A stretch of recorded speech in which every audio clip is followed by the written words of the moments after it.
Bonjour à tous et bienvenue pour ce nouveau numéro de Mobile et Dactyle. Nouveau, et oui, ça fait un petit bout de temps que j'ai pas posté de nouvelles vidéos. Ça doit faire pas loin d'un an maintenant. La raison en est fort simple, plus beaucoup de temps à consacrer. Avec deux petites bébêtes pour être gentil parce que ça dépend des moments qui accaparent énormément de temps.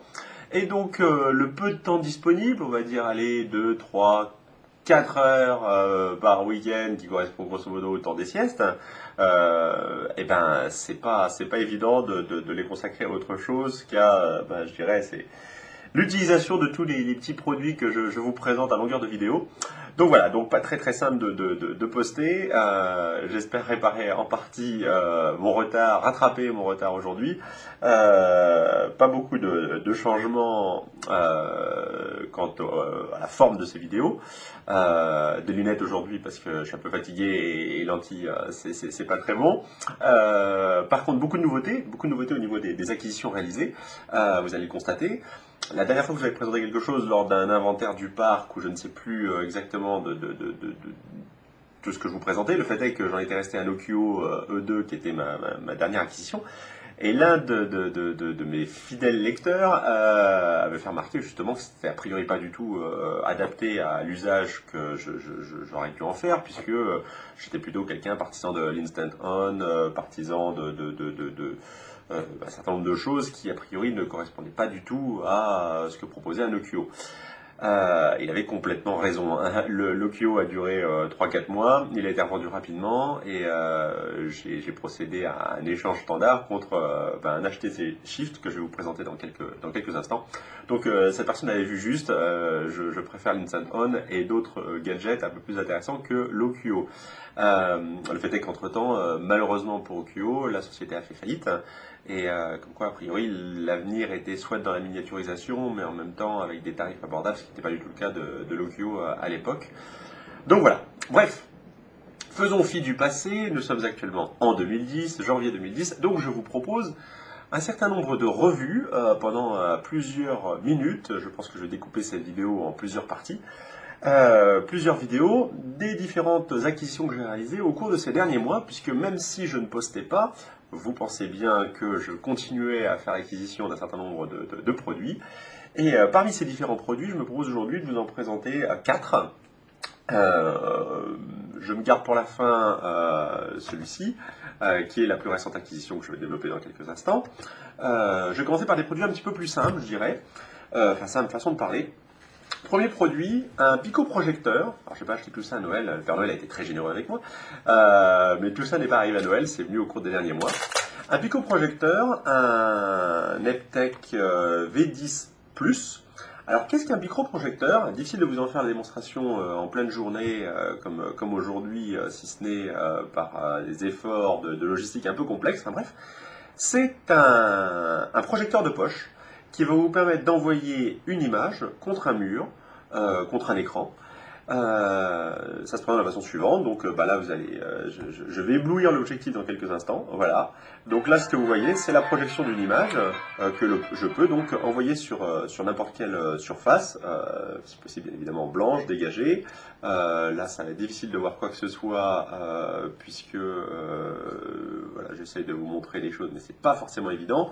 L'intérêt de ce picoprojecteur pour moi, il est en tout premier lieu de pouvoir justement permettre aux deux petits monstres ambulants que j'ai portés vers moi, lorsque justement nous sommes en déplacement chez des amis, chez de la famille, de pouvoir leur passer une petite vidéo sympa. Ce picoprojecteur, je peux stocker des films dessus, alors avec un format d'encodage un petit peu particulier. Je vous invite à regarder des forums qui sont dédiés à cet outil qui montrent justement quelles sont les caractéristiques des encodages à réaliser pour que ce soit compatible avec le produit. Donc, soit directement mettre sur le produit qui a 2 Go de mémoire des enregistrements, soit sur une carte SD. Il est possible de mettre une carte SDHC, il y a un emplacement qui se trouve ici, dans lequel il est possible de mettre une carte SDHC. Il est également possible de relier bien évidemment ce picoprojecteur à un autre produit qui va diffuser. J'ai un vieil Arcos qui me sert également à diffuser des dessins animés pour mes petits, donc je le branche là-dessus.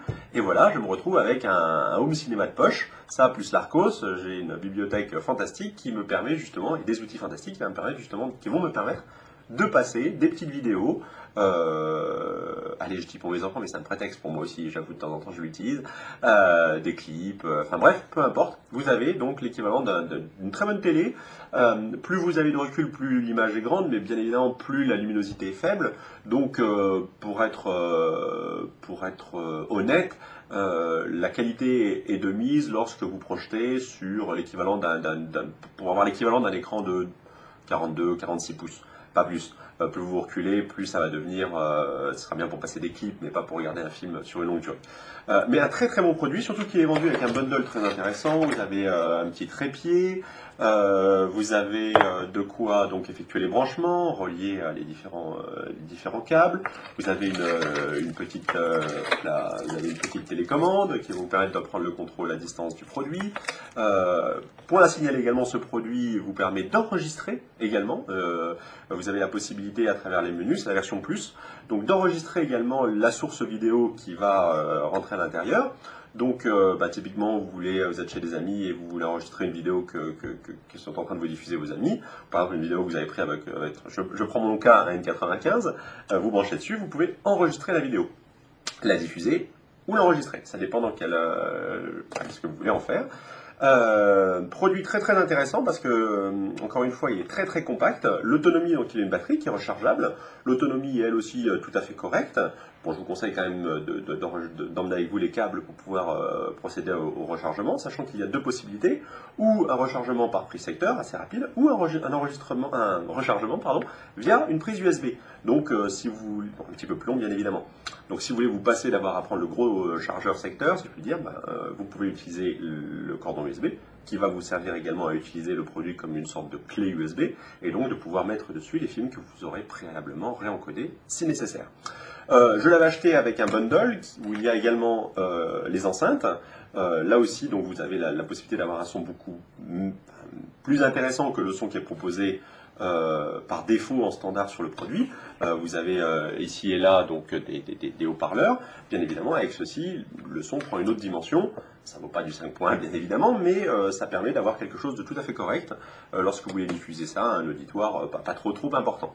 Voilà, vraiment un produit très très sympa avec pas mal de fonctionnalités. Bien évidemment, regarder des films, regarder des photos en JPEG, écouter de la musique. Un reproche, c'est la possibilité uniquement de connecter des câbles, le nom m'échappe, enfin bref, des câbles de ce style-là, hein, des jaunes, blancs et rouges, je crois que c'est RGB, mais je ne suis pas sûr, je ne veux pas vous dire de bêtises. Enfin bref, des câbles uniquement de ce type-là, et pas la possibilité de mettre des câbles de type VGA. Donc, si jamais vous utilisez un PC pour projeter les documents, il faut que ce PC dispose d'une sortie. Je crois que c'est AV, ah oui, si ma mémoire est bonne. Le cordon VGA ne suffira pas. Je sais que certains sur des forums ont utilisé des câbles qui permettaient de transformer, je dirais, le signal d'un signal VGA à un signal compatible avec du AV. Voilà, le fait est que c'est le petit reproche que je pourrais faire à ce produit. Sinon, il est vraiment très très très sympa. Voilà pour cette première revue que je voulais vous présenter. Ça fait quelques mois que j'en ai fait l'acquisition et pendant tous les déplacements, ça me sert régulièrement. Encore une fois, plus pour mes enfants, projeter un dessin animé avec ça, c'est vraiment très très très facile. Et couplé à Narcos, un binôme parfait, un couple parfait. Voilà pour cette première revue. Je vous propose maintenant de suivre la revue d'un cadeau que m'a apporté le Père Noël, enfin la Mère Noël pour être précise, à savoir, pour être précis, à savoir un clavier Dinovo, voilà, qui est là, qui est un clavier Logitech.